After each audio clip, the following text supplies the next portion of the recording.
pas grande en nature, mais cette fois-ci grandiose, va gagner. Et c'est le grand steeplechase de Paris pour Louisa Carberry encore. Je crois que je vais faire une crise cardiaque. Merci Clément et merci surtout à mon cheval.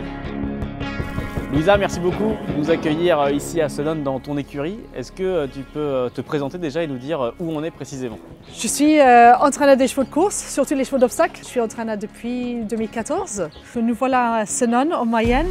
Donc Senon, c'est un centre d'entraînement où il y a entre 600 et 700 chevaux qui s'entraînent. Tu prépares un objectif assez grand, c'est l'une des plus belles courses d'obstacles du monde. C'est le Grand Steeplechase de Paris qui va avoir lieu le 18 mai prochain. Comment on appréhende cette course quand on l'a déjà gagnée 3 fois? Est-ce que le stress est le même? C'est très tendu et stressant. Surtout, on veut que le cheval il reste bien. Ça nous donne un peu de confiance qu'on est capable. Ça ne va pas dire qu'on va le refaire ou que c'est plus facile.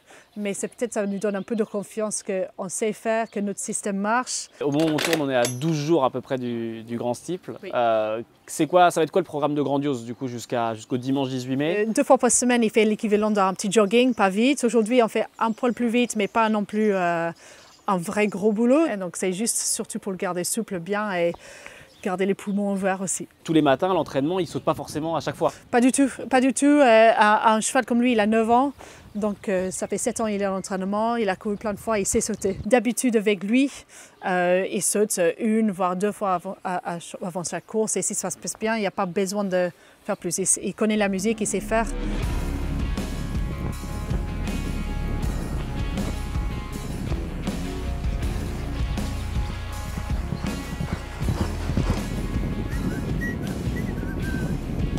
All right, big boy.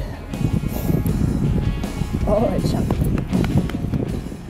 Les courses hippiques, c'est un des rares sports mixtes où les femmes et les hommes peuvent s'affronter aussi bien dans les courses qu'à l'entraînement par exemple. Toi, tu es une femme entraîneur. Est-ce que tu trouves que ça change quelque chose dans le sport ou on te voit comme une entraîneur à part entière? En fait, il n'y a pas de différence particulière.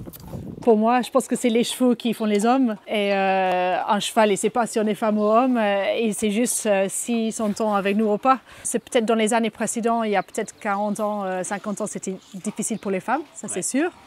Et c'est surtout les femmes de cette génération-là qui ont dû travailler dur pour se prouver et trouver leur place. Mais je trouve que c'est sympa d'avoir un sport où justement on est femmes et hommes, tout le monde pareil.